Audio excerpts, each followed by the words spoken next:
आपको दो तस्वीरें हम दिखाते हैं। पहली तस्वीर ईरान के मिसाइल दागने की है। ईरानी मीडिया से दावा किया गया है कि बीती रात ईरानी सेना ने 400 मिसाइलें दागी। वहीं दूसरी तस्वीर इजराइल के आयरन डोम की है। इजराइल का एयर डिफेंस सिस्टम आयरन डोम ने ईरान की ज्यादातर मिसाइलों को हवा में ही मार गिराया।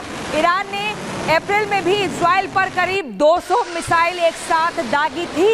उस वक्त भी इजराइल ने ईरान की मिसाइलों को नाकाम कर दिया था। ये दो तस्वीरें हम आपको दिखा रहे हैं, कैसे ईरान ने मिसाइल दागी और इजराइल ने उनको मार गिराया। ईरान पीछे नहीं हट रहा हमले करने से और ईरान मुंह तोड़ तरीके से सामना कर रहा है। उन बैलिस्टिक मिसाइलों को निष्क्रिय कर रहा है।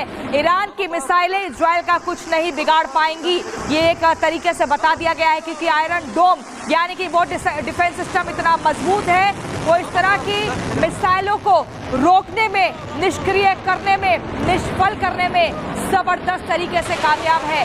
बहुत पहले ही आयरन डोम को अंदेशा हो जाता, पता लग जाता है कि कोई मिसाइल आ रही है और फिर वहीं से उन मिसाइलों की जो मारक क्षमता है वो एकदम विफल हो जाती है। इन दो तस्वीरों में आप देखिए, हालांकि ईरान को कमजोर नहीं समझना है और इसी के चलते इजराइल में जितने लोग हैं वो बॉम्ब शेल्टरों के भीतर जाकर अपनी हिफाजत कर रहे हैं। लगातार अपना बचाव करने का प्रयास किया जा रहा है। ईरानी प्रहार आगे क्या तय है और ये बड़ा सवाल है। और मेजर जनरल कोचर तो मेरे साथ इस वक्त जुड़े हुए हैं, लेकिन विंग कमांडर प्रफुल्ल बख्शी भी इस वक्त साथ जुड़ गए हैं, उनका भी रुख कर लेते हैं। विंग कमांडर बख्शी, आपने कल बहुत सारी चीज़ें हमें समझाई थी, जो स्थितियां बनी हुई हैं उस पर भी कल हमने रात में भी आपसे बातचीत की थी, लेकिन सुबह होते होते ये कहा जा रहा है कि अब आने वाले समय में इजराइल की ओर से हमले किए जाएंगे। ईरान धमकी दे रहा है कि अगर हमले किए तो पूरे मिडिल ईस्ट पे को नुकसान होगा, केवल इजराइल को नहीं सबको इसका नुकसान भुगतना पड़ेगा। तो क्या ये माने कि ईरान इजराइल के अलावा और भी जगहों को टारगेट पर लेकर चल रहा है जो इजराइल की मदद कर रहे हैं? बिल्कुल, आपको पता यह है कि सबसे पहली बात यह है, जब इसकी इजराइल और ईरान की जो बात कर रहे थे मैं वो बता देता हूं कि ये जो बॉम्बिंग हो रही है, ये जो मिसाइल आ रही हैं, इनका सेंट्रल एरर प्रोबेबिलिटी बहुत ज्यादा होता है। ये they are not very point accuracy missile नहीं है। ये जब बैलिस्टिक मिसाइल मारी जाती है तो एक एरिया में गिरती है। अब वो कहां पर डैमेज हो, कहां नहीं डैमेज हो, तो बॉम्ब डैमेज असेसमेंट के बाद तो वो तो पता चलेगी।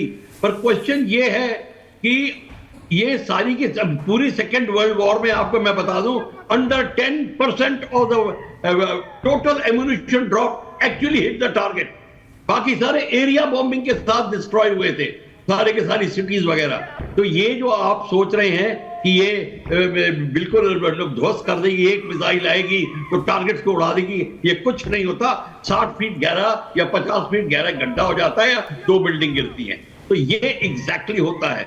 आगे चल के बात ये आएगी कि अब ये जो डिसाइड कर रहे हैं हम न्यूक्लियर पावर प्लांट्स को अटैक करेंगे। एक ह्यूमैनिटेरियन लॉज में एक पॉइंट जिनेवा कन्वेंशन में है जिसे सबने साइन किया है, वो है डेंजरस फोर्स। एक दूसरे के न्यूक्लियर पावर प्लांट पे जो डेंजरस फोर्स डिक्लेयर हो गया हो उस पे नहीं करते, उसमें डैम्स भी आते हैं। तो ये सारी की सारी बातें फैलाने में ठीक है, रेडियो में अनाउंस करने में एक है, पर एक्चुअल अटैक करने के टाइम पे जो डॉनबास में प्रॉब्लम खड़ी हुई थी वो एग्जैक्टली खड़ी हो सकती है। तो ये ना सोचे कि ये आप कर देंगे। और थर्ड बात ये है कि ईरान जो है वो प्रिपेयर है, और नॉट ओनली प्रिपेयर, और उसकी प्रिपरेशन आ रही है। रात को उसने रशिया से बात करी थी, आपको पता है रशिया चाइना डिसाइड कर रहे हैं, क्योंकि अब और उसको सप्लाई की जरूरत पड़ रही है। और रशिया को पता है कि सारा वेपन तो उसकी टेक्नोलॉजी है सारी की, जो चाइना भी उनको दे रहा है। तो ये एग्जैक्टली बात आएगी। अपने जितने उनके हुतीज, हमास और हिजबुल्लाह है, ये इनके बाकी जो इजराइल सपोर्टर्स है उनके ऊपर होगा, वो एक्सेलरेट करेंगे लड़ाई को। ठीक है, यानी कि ये लड़ाई आने वाले समय में और आगे बढ़ेगी, इससे इनकार नहीं किया जा सकता है। पिछले साल 7 अक्टूबर को जब हमास ने इजराइल पर हमला किया था तो ये माना गया था कि महीने, 2 महीने, 4 महीने, 6 महीने में स्थिति सामान्य हो सकती है, लेकिन साल भर का वक्त होने वाला है, हालात सामान्य नहीं हुए। अब इस जंग में सीधे तौर पर ईरान भी कूद पड़ा है। ईरान ने इजराइल पर हमला किया, लेकिन अब दोनों देशों की ताकत क्या है ये आपको बता देते हैं। सैन्य ताकत क्या है दोनों देशों की, हमले एक दूसरे पर जो किए जा रहे हैं उसमें ज्यादा मजबूत स्थिति किसकी है? ईरान के सैनिक है 11,80,000, जबकि इजराइल के पास 6,70,000 सैनिक हैं, यानी सैनिकों के मामले में इजराइल ईरान से पीछे है। ईरान के पास रिजर्व सैन्य बल है करीब 3.5 लाख का, जबकि इजराइल के पास रिजर्व सैन्य बल ज्यादा है, 4,60,000 का रिजर्व सैन्य बल इजराइल के पास है।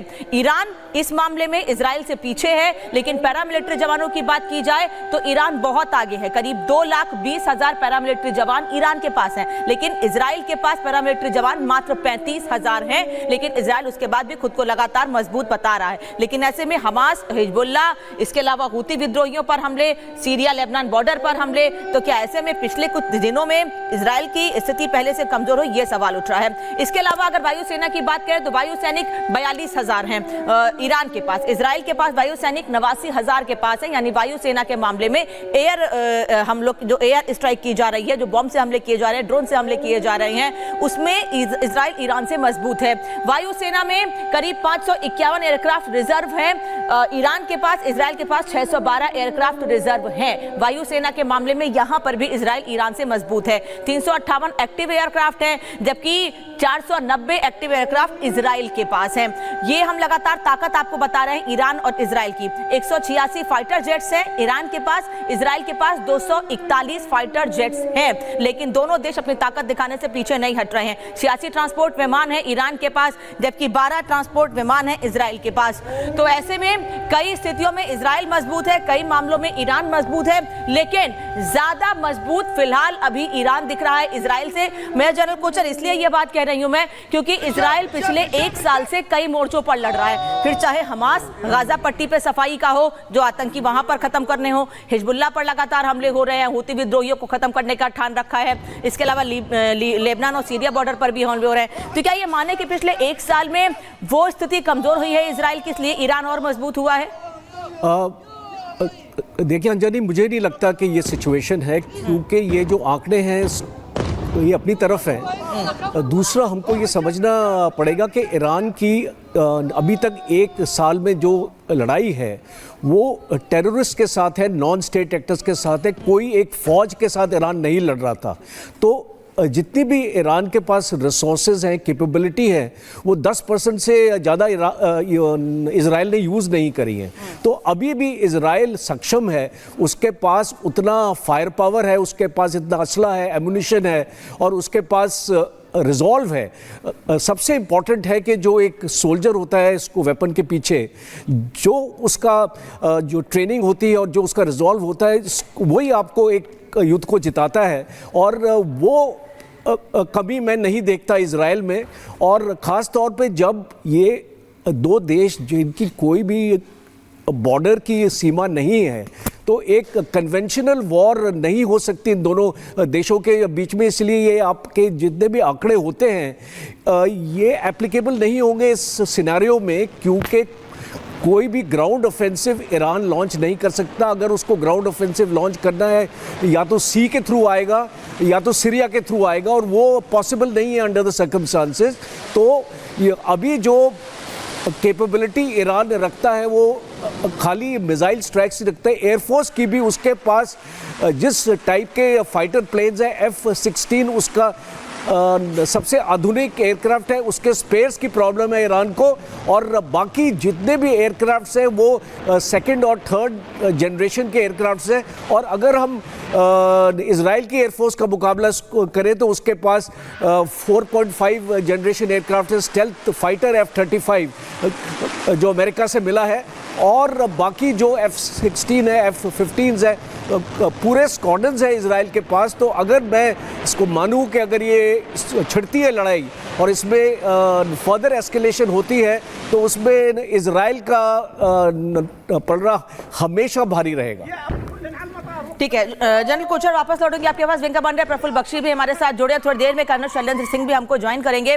लेकिन एक और तस्वीर आपको दिखा देती हूँ, एक मैप आपको दिखाऊंगी। उस मैप के जरिए ये बताने की कोशिश है हमारी कि कैसे ईरान ने इजराइल पर हमला किया है, और कैसे आने वाले समय में इजराइल जो कह रहा है बार बार